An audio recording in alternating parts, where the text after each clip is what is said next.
माता अन्नपूर्णा का 21 दिवसीय यह व्रत अत्यंत चमत्कारी फल देने वाला है। यह व्रत मार्गशीर्ष मास में शुक्ल पक्ष की प्रतिपदा से शुरू कर 21 दिनों तक किया जाता है। इस व्रत में अगर व्रत नहीं किया जा सके तो एक समय भोजन करके भी व्रत का पालन किया जा सकता है। इस व्रत में सुबह घी का दीपक जलाकर माता अन्नपूर्णा की कथा पढ़े और भोग लगाए। माता अन्नपूर्णा की व्रत कथा। एक समय की बात है, काशी निवासी धनंजय की पत्नी का नाम सुलक्षणा था। उसे अन्य सब सुख प्राप्त थे, केवल निर्धनता ही उसके दुख का कारण थी। यह दुख उसे हर समय सताता था।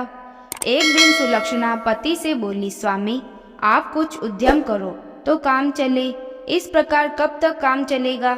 सुलक्षणा की बात धनंजय के मन में बैठ गई और वह उसी दिन विश्वनाथ शंकर जी को प्रसन्न करने के लिए बैठ गया और कहने लगा, हे देवादिदेव विश्वेश्वर, मुझे पूजा पाठ कुछ नहीं आता है, केवल तुम्हारे भरोसे बैठा हूँ। इतनी विनती करके वह 2-3 दिन भूखा प्यासा बैठा रहा। यह देखकर भगवान शंकर ने उसके कानों में अन्नपूर्णा अन्नपूर्णा अन्नपूर्णा इस प्रकार 3 बार कहा। यह कौन क्या कह गया, इसी सोच में धनंजय पड़ गया कि मंदिर से आते ब्राह्मणों को देखकर उसने पूछा, पंडित जी अन्नपूर्णा कौन है। ब्राह्मणों ने कहा, तू अन्न छोड़ बैठा है सो तुझे अन्न की ही बात सोचती है, जा घर जा और अन्न ग्रहण कर। धनंजय घर गया, स्त्री से सारी बात कही। वह बोली, नाथ चिंता मत करो, स्वयं शंकर जी ने यह मंत्र दिया है, वे स्वयं ही खुलासा करेंगे। आज फिर जाकर उनकी आराधना करो। धनंजय फिर जैसे का तैसा पूजा में बैठ गया।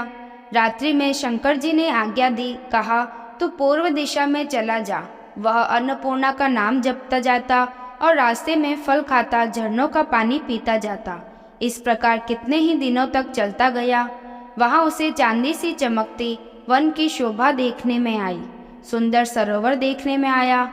उसके किनारे कितने ही अप्सराएं झुंड बनाकर बैठी थी, एक कथा कहती थी और सब माँ अन्नपूर्णा इस प्रकार बार बार कहती थी। यह अगहन मास की उजेली रात्रि थी। आज से ही व्रत का प्रारंभ था। जिस शब्द की खोज करने वह निकला था वह उसे वहाँ सुनने को मिला। धनंजय ने उनके पास जाकर पूछा, हे देवियों, आप यह क्या करती हो। उन सब ने कहा, हम सब माँ अन्नपूर्णा का व्रत करती हैं। व्रत करने से क्या होता है, यह व्रत किसी ने किया भी है, इसे कब किया जाए, कैसा व्रत है और कैसी विधि है, मुझसे भी कहो। वे कहने लगी, इस व्रत को सब कर सकते हैं। 21 दिन तक के लिए 21 गांठ का सूत लेना चाहिए। 21 दिन यदि न बने तो एक दिन उपवास करे। यह भी न बने तो केवल कथा सुनकर प्रसाद ले। निराहार रहकर कथा कहें। कथा सुनने वाला कोई न मिले तो पीपल के पत्तों को रख, सुपारी या घृत कुमारी वृक्ष को सामने कर, दीपक को साक्षी कर, सूर्य, गाय, तुलसी या महादेव को बिना कथा सुनाए मुख में दाना न डाले। यदि भूल से कुछ पड़ जाए तो एक दिवस फिर उपवास करें। व्रत के दिन क्रोध न करे और झूठ न बोले। धनंजय बोला, इस व्रत के करने से क्या होगा। वे कहने लगी, इसके करने से अंधों को नेत्र मिले, लूलों को हाथ मिले, निर्धन के घर धन आए, बांझी को संतान मिले, मूर्ख को विद्या आए। जो जिस कामना से व्रत करे माँ उसकी इच्छा पूरी करती है। वह कहने लगा, बहनों मेरे भी धन नहीं है, विद्या नहीं है, कुछ भी तो नहीं है। मैं तो दुखियों का ब्राह्मण हूँ, मुझे इस व्रत का सूत दोगी। हाँ भाई, तेरा कल्याण हो, तुझे देंगी, ले इस व्रत का मंगल सूत ले। धनंजय ने व्रत किया। व्रत पूरा हुआ तभी सरोवर में से 21 खंड की सुवर्ण सीढ़ी हीरा मोती जड़ी हुई प्रकट हुई। धनंजय जय अन्नपूर्णा अन्नपूर्णा कहता जाता था। इस प्रकार कितनी ही सीढ़ियां उतर गया तो क्या देखता है कि करोड़ों सूर्य से प्रकाशमान अन्नपूर्णा का मंदिर है। उसके सामने सुवर्ण सिंहासन पर माता अन्नपूर्णा विराजमान है। सामने भिक्षा हेतु शंकर भगवान खड़े हैं। देवांगनाएं चंवर ढिलाती है, कितनी ही हथियार बांधे पहरा देती है। धनंजय दौड़कर जगदम्बा के चरणों में गिर गया। देवी उसके मन का क्लेश जान गई। धनंजय कहने लगा, माता आप तो अंतर्यामिनी हैं, आपको अपनी दशा क्या बताऊं। माता बोली, मेरा व्रत किया है, जा संसार तेरा सत्कार करेगा। माता ने धनंजय की जिह्वा पर बीज मंत्र लिख दिया। अब तो उसके रोम रोम में विद्या प्रकट हो गई। इतने में क्या देखता है कि वह काशी विश्वनाथ के मंदिर में खड़ा है। माँ का वरदान ले धनंजय घर आया। सुलक्षणा से ये सब बात कही। माता की कृपा से उसके घर में संपत्ति उमड़ने लगी। छोटा सा घर बहुत बड़ा गिना जाने लगा। जैसे शहद के छत्ते में मक्खियाँ जमा होती है, उसी प्रकार अनेक सगे संबंधी आकर उसकी बड़ाई करने लगे। कहने लगे, इतना धन और इतना बड़ा घर, सुंदर संतान नहीं तो इस कमाई का कौन भोग करेगा। सुलक्षणा से संतान नहीं है, इसलिए तुम दूसरा विवाह करो। अनिच्छा होते हुए भी धनंजय को दूसरा विवाह करना पड़ा और सती सुलक्षणा को सौत का दुख उठाना पड़ा। इस प्रकार दिन बीतते गए और फिर अगहन मास आया। नए बंधन से बंधे पति से सुलक्षणा ने कहलाया कि हम व्रत के प्रभाव से सुखी हुए हैं, इस कारण यह व्रत नहीं छोड़ना चाहिए।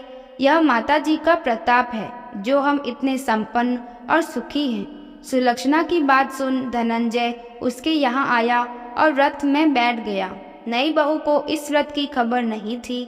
वह धनंजय के आने की राह देख रही थी। दिन बीतते गए और व्रत पूर्ण होने में 3 दिवस बाकी थे कि नई बहू को खबर पड़ी। उसके मन में ईर्ष्या की ज्वाला दहक रही थी। नई बहू सुलक्षणा के घर आ पहुंची और उसने वहां भगदड़ मचा दी। वह धनंजय को अपने साथ ले गई। नए घर में धनंजय को थोड़ी देर के लिए निद्रा ने आ दबाया। इसी समय नई बहू ने उसका व्रत का सूत तोड़कर आग में फेंक दिया। अब तो माता जी का कोप जाग गया। घर में अकस्मात आग लग गई। सब कुछ जलकर खाक हो गया। सुलक्षणा जान गई और पति को फिर से अपने घर ले गई। नई बहू रूठकर पिता के घर जा बैठी।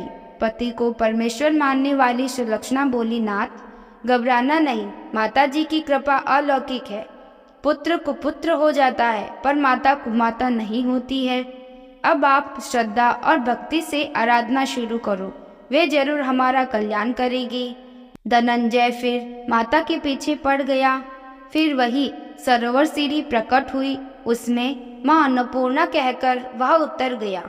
वहाँ माता जी के चरणों में रुदन करने लगा। माता प्रसन्न होकर बोली, यह मेरी स्वर्ण की मूर्ति ले और उसकी पूजा करना, तू फिर सुखी हो जाएगा। जा, तुझे मेरा आशीर्वाद है। तेरी स्त्री सुलक्षणा ने श्रद्धा से मेरा व्रत किया है, उसे मैंने पुत्र दिया है। धनंजय ने आंखें खोली तो खुद को काशी विश्वनाथ के मंदिर में खड़ा पाया। वहां से फिर उसी प्रकार घर को आया। इधर सुलक्षणा के घर पुत्र का जन्म हुआ। गांव में आश्चर्य की लहर दौड़ गई। इस प्रकार उसी गांव के निसंतान सेठ के पुत्र होने पर उसने माता अन्नपूर्णा का मंदिर बनवा दिया। उसमें माता जी धूमधाम से पधारी, यज्ञ किया और धनंजय को मंदिर के आचार्य का पद दे दिया। जीविका के लिए मंदिर की दक्षिणा और रहने के लिए बड़ा सुंदर सा भवन दिया। धनंजय स्त्री व पुत्र सहित वहां रहने लगा। माता जी की चढ़ावे में भरपूर आमदनी होने लगी। उधर नई बहू के पिता के घर डाका पड़ा, सब लौट गया। वे भीख मांगकर पेट भरने लगे।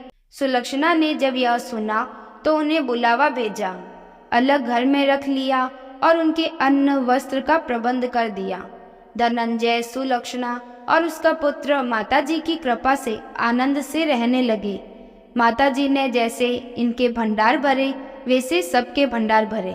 कथा कहने वाले, कथा सुनने वाले और हुंकार भरने वाले के भंडार भरे। माँ अन्नपूर्णा की कृपा से ही सृष्टि का भरण पोषण होता है। मान्यता है जो अन्नपूर्णा जयंती पर व्रत रखकर विधि विधान से माँ अन्नपूर्णा की उपासना करता है, उसके घर में कभी भी अन्न धन की कमी नहीं रहती। कहते हैं माँ अन्नपूर्णा जिस पर प्रसन्न हो जाए उसके भाग खुल जाते हैं और दुर्भाग्य सौभाग्य में बदल जाता है। अन्नपूर्णा जयंती पर माँ की आराधना में कथा का श्रवण जरूर करें, इससे पुण्य फल प्राप्त होता है। आपको यह कथा कैसी लगी कमेंट करें।